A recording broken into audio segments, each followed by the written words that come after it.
അയ്യപ്പ സംഗമം നടത്തുന്നത് അത്ര തെറ്റായിട്ടുള്ള കാര്യമോ മോശപ്പെട്ട കാര്യമോ ഒന്നുമല്ല. പക്ഷെ ആര് നടത്തുന്നു എന്നതിലാണ് അവിടെ ഒരു കോമഡി കിടക്കുന്നത്. അന്ന് ചെയ്തു പോയ തെറ്റിനുള്ള കുറ്റബോധത്തിന്റെ ഫലമായിട്ടാണ് ഇന്ന് ഈ അയ്യപ്പ സദസ്സ് നടത്തുന്നത്. അന്ന് BJP ഇതിനെ ഒരു സുവർണ അവസരമായിട്ട് എടുത്തു. പക്ഷെ ആ സുവർണ അവസരം ചെന്ന് കയറുന്നത് കോൺഗ്രസിനായിരുന്നു. തങ്ങൾ വിശ്വാസികൾക്കൊപ്പമാണ്, തങ്ങൾ വിശ്വാസികൾക്ക് വേണ്ടിയിട്ട് നിലകൊള്ളുന്ന ഒരു പാർട്ടിയാണ് എന്ന് ജനങ്ങളെ വിശ്വസിപ്പിക്കാൻ വേണ്ടി ഈ അയ്യപ്പ സംഗമം നടത്തുവാണെങ്കിൽ ഇനി ക്രിസ്തീയ സംഗമം നടത്തണം, അല്ലെങ്കിൽ മുസ്ലിം സംഗമം നടത്തണം. BJPയുടെ ഐഡിയോളജി എന്താണോ അതാണ് ഇന്നിപ്പോൾ പിണറായി സർക്കാർ നടത്തിക്കൊണ്ടുവരുന്നത്. പിണറായി വിജയന്റെ സർക്കാരിന്റെ കാലത്തോട്ടാണ് BJP വളരാൻ തുടങ്ങിയത്. CPM കൈകാളിക്കൊണ്ടിരുന്ന എല്ലാ കാര്യങ്ങളും BJP കൈകാളുന്ന ഒരു രീതിയിലേക്ക് പൊക്കോണ്ടിരിക്കുകയാണ്.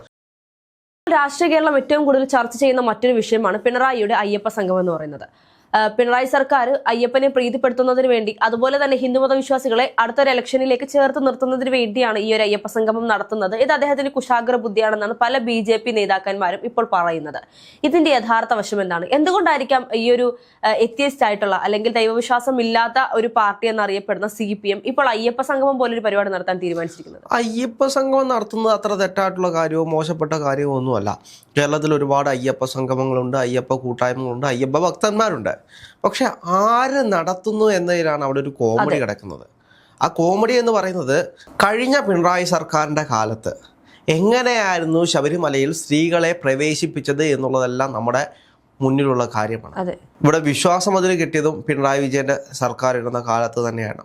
അപ്പം ഇതെല്ലാം ചെയ്തിട്ടുള്ളൊരു സർക്കാർ ഭക്തരുടെയോ ഭക്തിക്കോ ഒരു വിലയും കൊടുക്കാതെ, അല്ലെങ്കിൽ അവിടെ ഒരു സംവിധാനമുണ്ടെങ്കിൽ അതിനൊരു വിലയും കൊടുക്കാതെ അവർക്ക്, അതായത് കുറച്ച് സ്ത്രീകൾക്ക് ശബരിമലയിൽ കയറണം എന്നുള്ള ഒറ്റ വാശിപ്പുറത്ത് അവരെ ശബരിമലയിൽ കയറ്റിയ സർക്കാരാണ് ഇന്നുള്ളത്. അപ്പോൾ അതിൻ്റെ ഒരു പ്രായച്ചിത്തമാണ് എന്ന് പലരും പറയുന്നുണ്ട്. അതായത് പിണറായി വിജയന് പ്രായച്ചിത്തം തോന്നിയിട്ട് അന്ന് ചെയ്തു പോയ തെറ്റിനുള്ള കുറ്റബോധത്തിന്റെ ഫലമായിട്ടാണ് ഇന്ന് ഈ അയ്യപ്പ സദസ്സ് നടത്തുന്നത് എന്ന് ആളുകൾ പറഞ്ഞു കഴിഞ്ഞാൽ അതിൽ തെറ്റ് പറയാനൊന്നും കഴിയില്ല. ഒരിക്കലും തെറ്റ് പറയാൻ കഴിയില്ല. കാരണം ഈ ഒരു വിഷയം സംഭവിച്ച സമയത്ത് സ്ത്രീകൾക്ക് ശബരിമലയിൽ കയറാമെന്നുള്ള ഒരു അനുവാദം സുപ്രീം കോടതി നൽകിയ സമയത്ത് അന്ന് അതിക്രമിച്ച് കയറിയ കുറച്ച് സ്ത്രീകളുണ്ട്. അതിലൊരു വ്യക്തിയായിരുന്നു അമ്മിണി എന്ന് പറയുന്നത്. ആ ഒരു സ്ത്രീ ഇപ്പോൾ വീണ്ടും ഈ ഒരു അയ്യപ്പ സംഗമത്തിന് പങ്കെടുക്കാൻ ആഗ്രഹം പ്രകടിപ്പിച്ചുകൊണ്ട് സർക്കാരിന് കത്തയക്കുകയും പിന്നീട് ദേവസ്വം ബോർഡ് മന്ത്രിയായിരിക്കുന്ന VN വാസവൻ അദ്ദേഹം അതിനെ എതിർത്തുകൊണ്ട് ഒരിക്കലും അമ്മിണിയെ ആ ഒരു സംഗമത്തിൽ പങ്കെടുപ്പിക്കില്ല എന്ന് പറഞ്ഞിട്ടുണ്ട്. അന്ന് നിങ്ങൾ കയറിക്കോളൂ എന്ന് പറഞ്ഞ സർക്കാരിന്റെ, അല്ലെങ്കിൽ ആ ഒരു സർക്കാരിൽ തന്നെ വരുന്ന ഒരു വ്യക്തിയാണ് ഈ പറഞ്ഞ VN വാസവൻ എന്ന് പറയുന്ന മന്ത്രി. അദ്ദേഹമാണ് ഇന്നിപ്പോൾ അവരെ കയറ്റാൻ പാടില്ല, ഇത് ഭക്തിമാർഗത്തിലൂടെ നടക്കുന്ന അല്ലെങ്കിൽ വിശ്വാസികൾക്ക് വേണ്ടി മാത്രമുള്ളൊരു സംഗമമാണ് എന്ന് പറയുന്നത്. അപ്പോൾ നേരത്തെ പറഞ്ഞതുപോലെ പ്രായശ്ചിത്തമായിട്ട് തന്നെ നമുക്ക് ഇതിനെ കണക്കാക്കേണ്ടി വരും. അല്ല, ഇപ്പോഴാണ് ഇവരുടെയൊക്കെ സ്റ്റേറ്റ്മെന്റുകളൊക്കെ മാറാൻ തുടങ്ങിയത്. കഴിഞ്ഞ കാലത്ത് ഇത്രയും വലിയ വിഷയം നടന്ന് അന്ന് പാർലമെന്റ് തെരഞ്ഞെടുപ്പിൽ നമ്മൾ കണ്ടതാണ്. അന്ന് BJP ഇതിനെ ഒരു സുവർണ അവസരമായിട്ട് എടുത്തു. പക്ഷെ ആ സുവർണ അവസരം ചെന്ന് കയറുന്നത് കോൺഗ്രസിനായിരുന്നു. കോൺഗ്രസ് 19 സീറ്റിൽ വിജയിക്കുകയും പിന്നീട് അതിന്റെ ഭവിഷ്യത്ത് എന്താണെന്ന് CPM മനസ്സിലാക്കുന്ന ഒരു സമയമായിരുന്നു പിന്നീട് ഉണ്ടായത്. എത്രത്തോളം ആളുകൾ CPM-നെ വിട്ടുപോയി, അത് CPM-ന് എത്രത്തോളം ദോഷം ചെയ്തു എന്ന് CPM-ന് കൃത്യമായിട്ട് അറിയാം. അതുകൊണ്ടാണ് അവർ സ്ട്രാറ്റജി മാറ്റി കളിക്കാൻ നോക്കുന്നത്. പിന്നീട് തങ്ങൾ വിശ്വാസികൾക്കൊപ്പമാണ്, തങ്ങൾ വിശ്വാസികൾക്ക് വേണ്ടിയിട്ട് നിലകൊള്ളുന്നൊരു പാർട്ടിയാണ് എന്ന് ജനങ്ങളെ വിശ്വസിപ്പിക്കാൻ വേണ്ടി ഓരോ സമയവും അവർ ഓരോ കാര്യങ്ങളും ചെയ്തുകൊണ്ടിരിക്കുകയാണ്. പിന്നീട് ഇത് ദേവസ്വം ബോർഡിന്റെ കീഴിലാണ് നടക്കുന്നത്. ഇതിനെപ്പറ്റി പല ആളുകളും വിമർശിക്കുന്നുണ്ട്. ഇത് ഇനി അയ്യപ്പ സംഗമം നടത്തുവാണെങ്കിൽ ഇനി ക്രിസ്തീയ സംഗമം നടത്തണം, അല്ലെങ്കിൽ മുസ്ലിം സംഗമം നടത്തണം.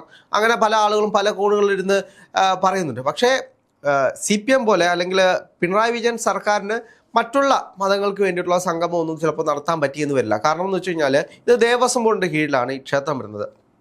അപ്പം ദേവസ്വം ബോർഡിൻ്റെ ക്ഷേത്രങ്ങളെല്ലാം കൂടെ ചേരുന്ന ഇത് സർക്കാർ സംവിധാനത്തിൽ ഒരാൾ വരുന്നു എന്ന് മാത്രമേ ഉള്ളൂ, അല്ലെങ്കിൽ ഒരു മന്ത്രി അത് ഏൽപ്പിക്കുന്നു എന്ന് മാത്രമേ ഉള്ളൂ.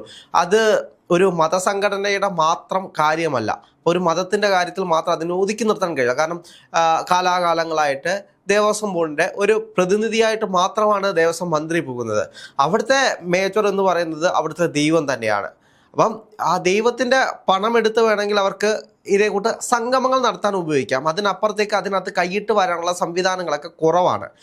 കഴിഞ്ഞ തെരഞ്ഞെടുപ്പ് ശബരിമലയിലെ സ്ത്രീ പ്രവേശനം നടന്ന സമയത്ത് BJP ഏറ്റവും കൂടുതൽ പറഞ്ഞൊരു കാര്യമാണ്, നിങ്ങൾ ആരും ശബരിമലയിലെ ഭണ്ഡാരപ്പെട്ടികളിൽ പൈസ ഇടരുത്, ദേവസ്വം ബോർഡ് ക്ഷേത്രങ്ങളിൽ പൈസ കൊടുക്കരുത്, പൈസ കൊടുത്തു കഴിഞ്ഞാൽ അത് സർക്കാർ കൈയിട്ട് വാരി മുച്ചൂട് നശിപ്പിച്ച് കളയുമെന്നുള്ള പ്രസ്താവനകളൊക്കെ ഇറക്കിയായിരുന്നു. അതായത് അവിടുത്തെ ദൈവം എന്ന് പറയുന്നത് മൈനർ ആയതുകൊണ്ട് ആ പൈസകൾ എടുക്കാൻ ഒരുപാട് നൂലാമാലകളുണ്ട്.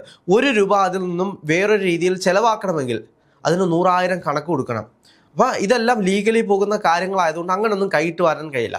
പിന്നെ ഇതേ കൂട്ടുള്ള പരിപാടികൾ നടത്തുകയാണെങ്കിൽ അതിൽ നിന്നും കുറച്ച് പൈസയൊക്കെ വേണമെങ്കിൽ അടിച്ചു മാറ്റാം. അതെ, കാരണം ഈ അയ്യപ്പ സംഗമത്തിന് വേണ്ടി 4 കോടി രൂപയാണ് ചിലവിന് മാത്രം വരുന്നത് എന്നുള്ളൊരു കണക്കുകളൊക്കെ ഇപ്പോൾ പുറത്തു വരുന്നുണ്ട്. സ്വാഭാവികമായിട്ടും അപ്പൊ ഈ 4 കോടി എവിടുന്ന് എടുക്കും? ദേവസ്വം ബോർഡിന്റെ ഭണ്ഡാരത്തിൽ നിന്ന് എടുക്കും. അല്ലെങ്കിൽ പിന്നെ സർക്കാർ ജനങ്ങളുടെ പൈസ എടുത്ത് ചെലവാക്കേണ്ടി വരും. ഇത് ദേവസ്വം ബോർഡിന്റെ രീതിയിൽ പോകുന്നതുകൊണ്ട്, ദേവസ്വം ബോർഡ് ക്ഷേത്രമായതുകൊണ്ട് അയ്യപ്പനെ ലോകം മൊത്തം അറിയിക്കാൻ വേണ്ടിയിട്ടല്ലേ ഈ ഗ്ലോബൽ അയ്യപ്പ സംഗമം വെക്കുന്നത്. അപ്പം എന്തായാലും ദേവസ്വം ബോർഡിന്റെ കയ്യിൽ നിന്ന് കാശെടുത്തിട്ട് ഇങ്ങനെയുള്ള കാര്യങ്ങൾക്കൊക്കെ ചെലവാകും. അല്ലെങ്കിൽ തന്നെ സർക്കാരിൽ നിന്നും ചെലവാക്കാൻ എവിടെയാണ് സർക്കാരിന്റെ കാശിരിക്കുന്നത്? ഓണപ്പരിപാടി നടത്താൻ വേണ്ടിയിട്ട് 4000 കോടി കടമെടുക്കാൻ പോകുന്ന സർക്കാരാണ് ഇനി അയ്യപ്പ സംഗമം നടത്താൻ വേണ്ടിയിട്ട് 4 കോടി വേറെ ചെലവാക്കാൻ പോകുന്നത്. അതൊന്നും നടക്കുന്ന കാര്യമില്ല. ഇതെല്ലാം ദേവസ്വം ബോർഡിന്റെ കയ്യിൽ നിന്ന് 4 കോടി എടുക്കുക. ഇപ്പോൾ ഒരു 500 രൂപയുടെ ഫ്ലെക്സ് ആണെങ്കിൽ 5000 രൂപ എഴുതി അങ്ങനെ ഒരു 100 ഫ്ലെക്സ് വെച്ച് അങ്ങനെ കുറച്ച് പൈസകൾ എടുക്കാമെന്നല്ലാതെ അതിനപ്പുറത്തേക്ക് തോനെയൊന്നും കൈയിട്ട് വരാൻ നടക്കില്ല. BJP ഹിന്ദുമത വിശ്വാസം അല്ലെങ്കിൽ BJP ഹിന്ദു വർഗീയത പടർത്തുന്ന ഒരു പാർട്ടിയാണ് എന്നാണ്, അല്ലെങ്കിൽ BJP ആണെങ്കിലും RSS ആണെങ്കിലും ആ ഒരു വിശ്വാസമാണ് കേരള ജനതയ്ക്കുള്ളിലുള്ളത്. ഇപ്പോൾ BJPയും CPM ചേർന്നുകൊണ്ട് കമ്മ്യൂണിസ്റ്റ് ജനതാ പാർട്ടി എന്നുള്ള പുതിയൊരു പാർട്ടി രൂപീകരിക്കുന്ന രീതിയിലാണ് ഇപ്പോൾ ഉള്ള കാര്യങ്ങളൊക്കെ പോയിക്കൊണ്ടിരിക്കുന്നത്. കാരണം BJPയുടെ ഐഡിയോളജി എന്താണോ അതാണ് ഇന്നിപ്പോൾ പിണറായി സർക്കാർ നടത്തിക്കൊണ്ടുവരുന്നത്. BJPക്ക് ചെയ്യാൻ ആഗ്രഹിക്കുന്ന പല കാര്യങ്ങളുമാണ് ഇപ്പോൾ പിണറായി സർക്കാർ കേരളത്തിൽ, അവരുടെ സ്വപ്നങ്ങളാണ് പിണറായി സർക്കാർ കേരളത്തിൽ നടത്തിക്കൊണ്ടിരിക്കുന്നത് വേണമെങ്കിൽ നമുക്ക് പറയാം. അല്ല, BJPയുടെ വളർച്ച എവിടെ നിന്നാണ് ഉണ്ടായതെന്ന് നമ്മൾ നോക്കിക്കഴിഞ്ഞാൽ പിണറായി വിജയന്റെ സർക്കാരിന്റെ കാലത്തോട്ടാണ് BJP വളരാൻ തുടങ്ങിയത്.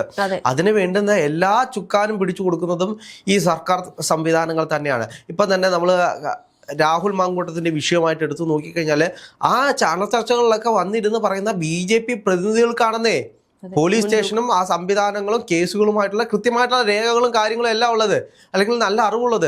അത് പോലീസ് സംവിധാനത്തിൽ നിന്നും കൃത്യമായിട്ട് പറഞ്ഞു കൊടുക്കാൻ ആളുണ്ടായത് കൊണ്ടാണ്. ആ സംവിധാനം വരെ CPMന് പോലും അത്രയും സംവിധാനം ഇല്ലാത്ത രീതിയിലേക്ക് മാറിക്കൊണ്ടിരിക്കുകയാണ്. നമ്മൾ കേരളത്തിലെ പോലീസ് സ്റ്റേഷനുകൾ എടുത്തു നോക്കിക്കഴിഞ്ഞാൽ CPM കൈകാര്യം ചെയ്തുകൊണ്ടിരുന്ന പോലീസ് സ്റ്റേഷനുകൾ, അതായത് ഇപ്പം ലോക്കൽ പോലീസ് ആണല്ലോ, അപ്പോൾ അവിടെ കുറച്ച് ലോക്കൽ നേതാക്കന്മാർക്ക് ആ പോലീസ് സ്റ്റേഷനുമായിട്ട് കുറച്ച് ബന്ധങ്ങൾ കാണും. അപ്പം കാരണം പെറ്റി കേസുകളായിട്ട് വരുന്ന ആരെങ്കിലും ഉണ്ടെങ്കിൽ ഈ പാർട്ടിക്കാർ വിളിച്ചു പറഞ്ഞു കഴിഞ്ഞാൽ പോലീസുകാർ വിടും. അപ്പം അതിന് വേണ്ടിയിട്ട് ഈ പോലീസുകാരായിട്ട് ബന്ധം ഉണ്ടാക്കി വെച്ചിട്ടുണ്ട്. അത് ഏറ്റവും കൂടുതൽ ഉണ്ടാക്കി വെച്ചിട്ടുള്ളത് CPM ആയിരുന്നു. പക്ഷേ ഇന്ന് നോക്കിക്കഴിഞ്ഞാൽ പോലീസ് സ്റ്റേഷൻ കേസുകളൊക്കെ ഏറ്റവും കൂടുതൽ കൈകാര്യം ചെയ്യുന്നത് BJPക്കാരാണ്. BJP നേതാക്കന്മാർ പോലീസ് സ്റ്റേഷനിലേക്ക് ചെന്നിട്ട് അവിടെ കൈയാളുന്ന രീതി ഇപ്പം മാറിക്കൊണ്ടിരിക്കുകയാണ്. CPM കൈയാളിക്കൊണ്ടിരുന്ന എല്ലാ കാര്യങ്ങളും BJP കൈയാളുന്ന ഒരു രീതിയിലേക്ക് പൊക്കോണ്ടിരിക്കുകയാണ്. അപ്പം BJPക്ക് അധികാരമില്ലെങ്കിൽ, കേരളത്തിൽ അധികാരമില്ലെങ്കിൽ പോലും അധികാരി വർഗങ്ങളെ കയ്യിലെടുക്കാനും അവരെ വിലക്ക് വാങ്ങാനും അവരിൽ നിന്നും വിവരങ്ങൾ ചോർത്താനും കൃത്യമായിട്ട് BJPക്ക് ഇപ്പോൾ സംവിധാനങ്ങൾ ഉണ്ടായി വരുന്നുണ്ട്. അത് ആരാണ് അതിന് വളം വെച്ചു കൊടുക്കുന്നത്? ഇവിടുത്തെ ആഭ്യന്തരമന്ത്രി ആരാണ്? ആഭ്യന്തരമന്ത്രി എന്ന് പറയുന്നത് പിണറായി വിജയനാണ്. അപ്പം പിണറായി വിജയന്റെ അറിവോടെ അല്ലെങ്കിൽ അദ്ദേഹത്തിന് ചോദിക്കാം എങ്ങനെ ഇതൊക്കെ വെളിയിൽ പോകുന്നു എന്ന് വേണമെങ്കിൽ അദ്ദേഹത്തിന് ചോദിക്കാം.